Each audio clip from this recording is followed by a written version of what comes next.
ஓம் சாயி நமோ நமக. ஸ்ரீ சாயி நமோ நமக. ஜெய ஜெய சாயி நமோ நமக. சத்குரு சாயி நமோ நமக. ஓம் சாய்ராம். அத்தியாயம் 24. பாபாவின் தமாசும் வேடிக்கையும். சனா லீலை. ஹேமந்த் பந்த், சுதாமர், அண்ணா சிஞ்சனிஹரும், மௌஷிபாயும். முன்னுரை. சத்குருவின் பாதங்களில் நம் அகங்காரத்தை சமர்ப்பித்தாலன்றி நமது வேலையில் வெற்றி பெற மாட்டோம். அகங்காரத்தை ஒழித்தால் நமது வெற்றி உறுதியளிக்கப்படுகிறது. சாய்பாபாவை வணங்குவதால் இகவர சௌபாக்கியம் இரண்டுமே கிடைக்கிறது. நம் உண்மையான இயற்கையில் நிலையாக்கப்பட்டு அமைதியும் மகிழ்ச்சியும் அடைகிறோம். எனவே எவர் ஒருவர் அவரது சுபிட்சத்தை பெற விரும்புகிறாரோ அவர் சாய்பாபாவின் லீலைகளையும் கதைகளையும் பக்தியுடன் கேட்க வேண்டும். அவைகளை தியானம் செய்ய வேண்டும். இவைகளை அவர் செய்வாரே ஆனால் தமது வாழ்க்கையின் லட்சியத்தை சுலபமாக அடைந்து பேரானந்தம் பெறுவார். பொதுவாக அனைவரும் தமாஷையும் வேடிக்கையையும் விரும்புவார்கள். ஆனால் தங்களை பொருளாக வைத்து தமாஷ் செய்யப்படுவதை அவர்கள் விரும்புவதில்லை. ஆனால் பாபாவின் வழியோ விசித்திரமானது.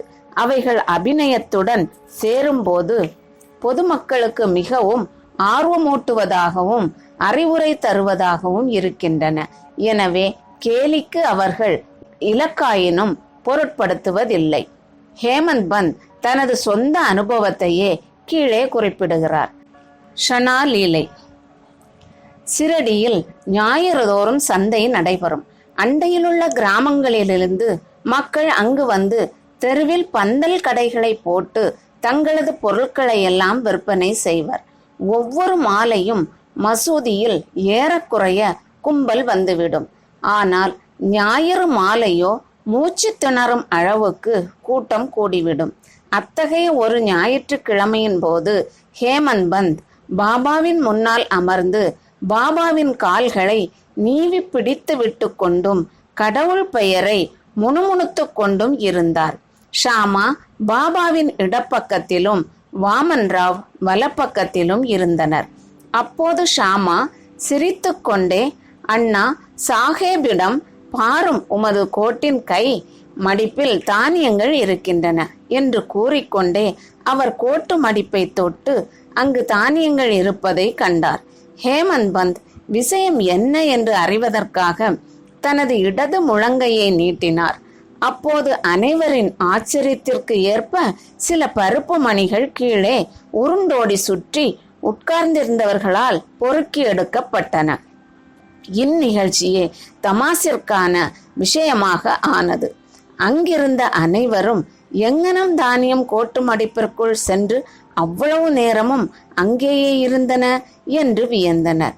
ஹேமந்த் பந்தும் அவைகள் எப்படி நுழைந்து அவ்வளவு நேரமும் அங்கேயே இருந்தன என்று யூகிக்க இயலவில்லை. ஒருவரும் இவ்விஷயத்தில் திருப்தியான பதிலை அளிக்க இயலாத இவ்வினோதத்தை பற்றி அதிசயித்து கொண்டிருக்கையில் பாபா கூறினார், இந்த ஆளுக்கு தனியாக தின்னும் பழக்கம் இருக்கிறது. இன்றைக்கு சந்தை நாள் ஆகையால் பருப்பு மணிகளை அசை போட்டு கொண்டே வந்தார். அவர் பழக்கம் எனக்கு தெரியும். இதற்கு இதுவே சாட்சி. இவ்விஷயத்தில் வேறென்ன ஆச்சரியம் இருக்கிறது? ஹேமந்த் பந்த், பாபா பொருட்களை தனியாக தின்று நான் அறியேன். பின்னர் என் மீது இக்கெட்ட வழக்கத்தை ஏன் சுமத்துகிறீர்கள்? சிரடி சந்தையையே நான் இன்னும் பார்த்தது இல்லை. இன்றைக்கு சந்தைக்கு நான் போகவே இல்லை. பின்னர் எங்கனம் நான் பருப்பு மணிகள் வாங்கி இருக்க முடியும்? அவைகளை வாங்காத போது எப்படி நான் உண்ண முடியும்? எனதருகில் உள்ளவர்களுக்கு பகிர்ந்து கொடுக்காமல் நான் ஒருபோதும் எதையும் சாப்பிட்டதில்லையே. பாபா, அருகில் இருப்பவர்களுக்கு நீர் கொடுப்பது உண்மைதான். ஆனால் ஒருவரும் அருகில் இல்லை என்றால் நீரோ நானோ என்ன செய்ய முடியும்? ஆனால் நீங்கள் உண்ணும் முன் என்னை நினைவில் கொள்கிறீரா? எப்போதும் நான் உம்முடன் இருக்கவில்லையா? பின்பு நீர் உண்ணும் முன்பாக எதையேனும் எனக்கு அளிக்கிறீரா? நீதி.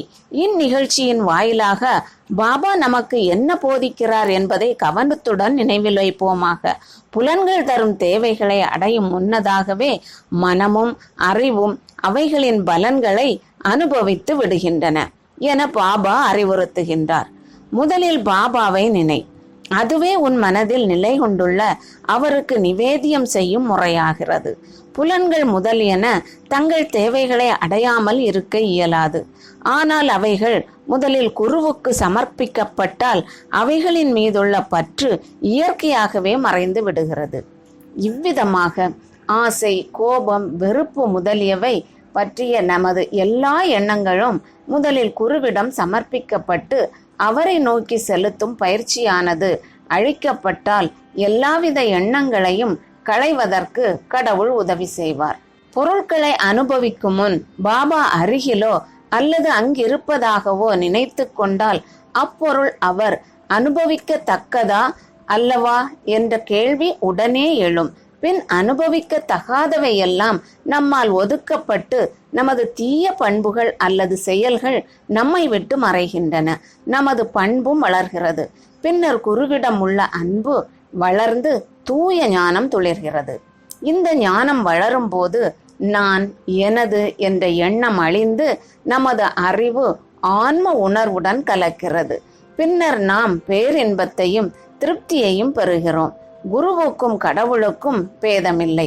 அவர்களுள் பேதம் காண்பவன் கடவுளை எவ்விடத்தும் காண்பதில்லை. எனவே பேத மனப்பான்மையை ஒழித்து குருவையும் கடவுளையும் ஒன்றாக கருத வேண்டும். எனவே எண்ண மாறுபாடுகளை நீக்கி குருவை கடவுளாக வழிபட வேண்டும்.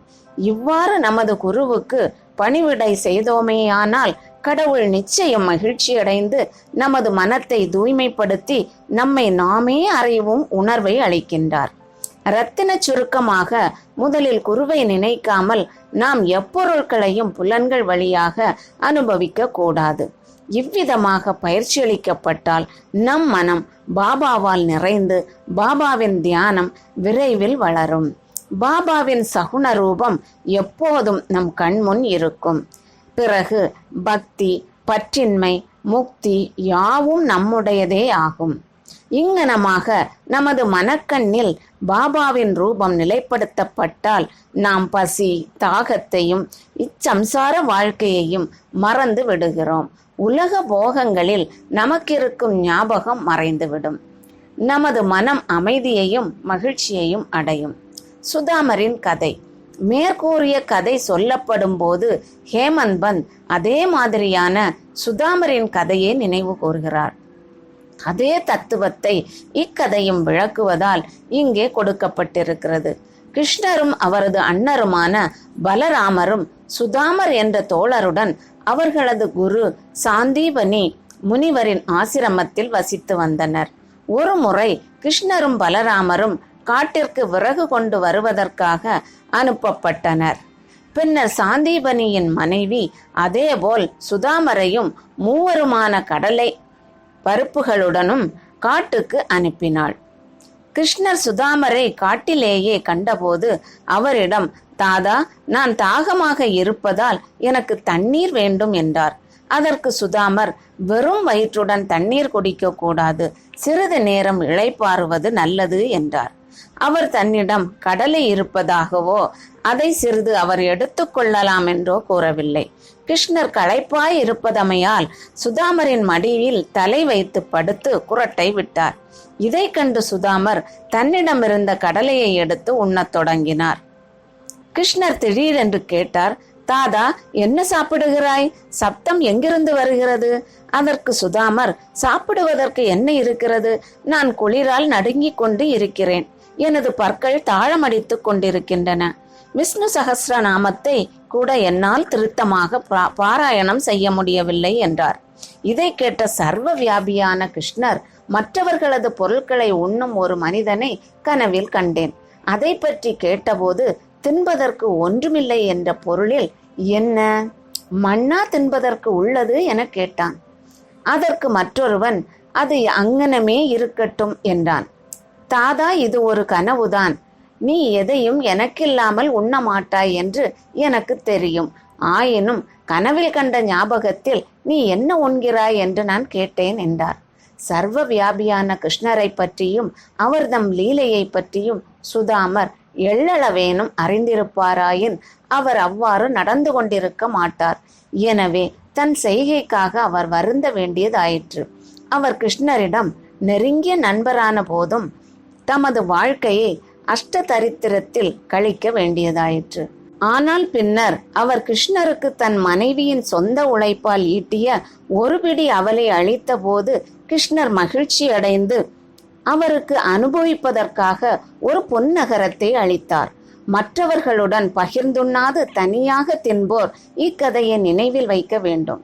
கடவுளுக்கு முதலில் சமர்ப்பித்து அவைகள் அவரால் திருப்தியடைய பெற்ற பிறகே அவற்றை அனுபவிக்க வேண்டும் என்று ஸ்ருதியும் பகர்கின்றது. பாபாவும் நமக்கு அதையே அவர்தம் ஒப்புவமை அற்ற வேடிக்கையான வழியில் கற்பிக்கின்றார். அண்ணா சிஞ்சனீகரும் மௌஷிபாயும்.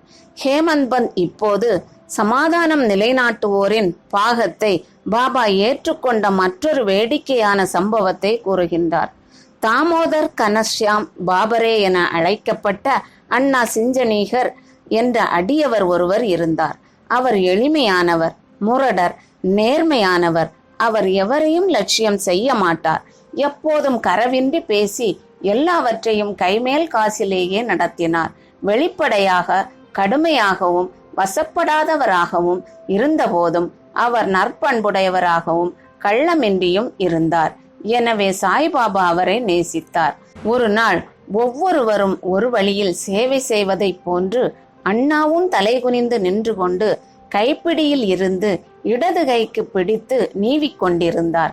அம்மா என்று பாபாவாலும் மௌஷிபாயி என்று பிறராலும் அழைக்கப்பட்ட கிழ விதவையான வேணுபாயி கௌஜல்ஹி வலது புறத்தில் அவளுக்கே உரிய விதத்தில் சேவை செய்தாள்.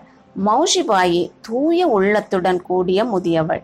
அவள் தன் இரு கைவிரல்களையும் கோர்த்து கொண்டு பாபாவின் அடிவயிற்றை சுற்றி அழுத்தமாக பதித்து பிசைந்தாள். அடிவயிறே தட்டையாகி விடும்படியான வேகத்துடன் சேவை செய்து கொண்டிருந்தாள். பாபா இப்படியும் அப்படியும் புரண்டு கொண்டிருந்தார். மற்றொரு புறமிருந்த அண்ணா நிதானத்துடன் இருந்தார். ஆனால் மௌஷிபாயின் அசைவுகளுடன் அவளது முகமும் அசைந்தது.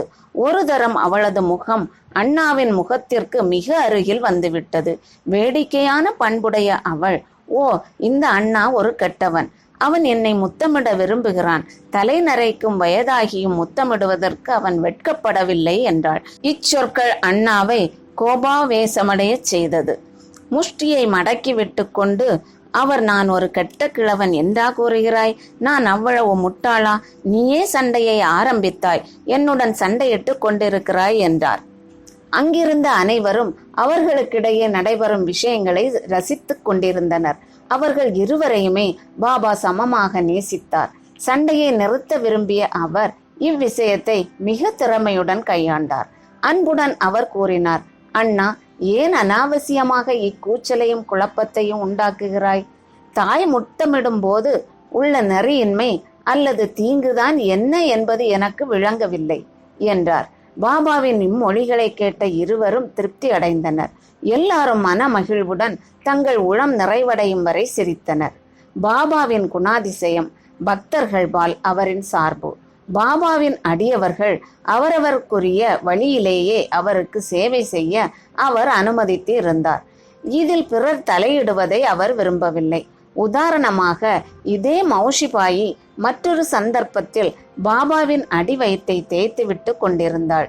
அவள் உபயோகித்த கடுமையையும் வேகத்தையும் கண்டு மற்ற அடியவர்களெல்லாம் மனந்தளர்ந்து கவலை கொண்டவர்கள் ஆயினர். அவர்கள், ஓ அம்மா, இன்னும் நிதானமாகவும் மெதுவாகவும் செயல்படு, அல்லாவிடில் பாபாவின் இரத்த குழாய், நரம்பு இவைகளை உடைத்து விடுவாய் என்று அவளிடம் கூறினார்கள். இதன் பேரில் பாபா உடனே தம் இருக்கையை விட்டு எழுந்தார். தமது சட்காவை தரையில் ஓங்கி அடித்தார். அவர் கோபாவேசம் அடைந்தார். அவரது கண்கள் நெருப்பு துண்டம் போலாயின. ஒருவருக்கும் அவர் முன்பு நிற்கவோ பேசவோ தைரியமில்லை. பின்னர் அவர் சட்காவின் ஒரு முனையை தன் இரு கைகளாலும் எடுத்துக்கொண்டு வயிற்றிலுள்ள தொப்புளில் குச்சியின் ஒரு நுனியை அமுக்கினார். மற்றொரு நுனியை கம்பத்தில் பொருந்த வைத்து அழுத்த 2-3 அடி நீளமுள்ள அந்த சட்கா முழுவதும் அடிவயிற்றுக்குள் சென்றுவிட்ட மாதிரியாக தோன்றியது. இன்னும் சிறிது நேரத்தில் அடிவயறு கிழிந்து விடுமென மக்கள் பயந்தனர். தூண் உறுதியானது. அசையாதது. பாபா அதன் அருகில் மிக மிக நெருக்கமாக போகத் தொடங்கி தூணை பலமாக அணைத்தார். எந்த வினாடியிலும் வயறு கிழியுமென எதிர்பார்க்கப்பட்டது. அவர்களெல்லாம் பீதியடைந்து என்ன செய்வதென்று தெரியாமல் பயத்தாலும் வியப்பாலும் ஊமையாகி நின்றார்கள். பாபா தனது அடியவனுக்காகவே இவ்விதம் கஷ்டப்பட்டார். மற்ற அடியவர்கள் மௌஷிபாயிடம் அவளது சேவையில் இன்னும் நிதானமாக இருக்கும்படியும் பாபாவுக்கு எவ்வித வலியையோ தொல்லையோ உண்டாக்க வேண்டாம் என்றும் குறிக்கவே விரும்பினர். நல்லெண்ணத்துடனேயே அவர்கள் இதை செய்தனர். ஆனால் பாபா இதை கூட பொருள்படுத்தவில்லை. தங்களது நல்லெண்ண முயற்சியால் பெருந்துன்பம் விளைவிக்கும் இத்திடீர் விளைவை கண்டு அவர்கள் ஆச்சரியம் அடைந்தனர். காத்திருந்து பார்ப்பதை தவிர அவர்களுக்கு வேறொன்றும் செய்ய முடியவில்லை. அதிர்ஷ்டவசமாக பாபாவின் ஆவேசம் சீக்கிரம் குளிர்ந்தது. அவர் குச்சியை விட்டுவிட்டு தன் இடத்தினுள் வந்து அமர்ந்தார். இதிலிருந்து அடியவர்கள் மற்றவர் சேவைகளில் குறுக்கிடக்கூடாது என்றும் தாங்கள் விரும்பிய வண்ணமே பாபாவுக்கு அவர்கள் சேவை செய்ய விட்டுவிட வேண்டுமென்கிற பாடத்தை தெரிந்து கொண்டனர். ஏனெனில் அவர்கள் செய்யும் சேவைகளின் மதிப்பையும் தகுதியையும் பாபாவே அளக்க வல்லமை படைத்தவராக இருக்கின்றார். ஸ்ரீ சாயியை பணிக. அனைவருக்கும் சாந்தி நிலவட்டும். ஓம் சாய்ராம்.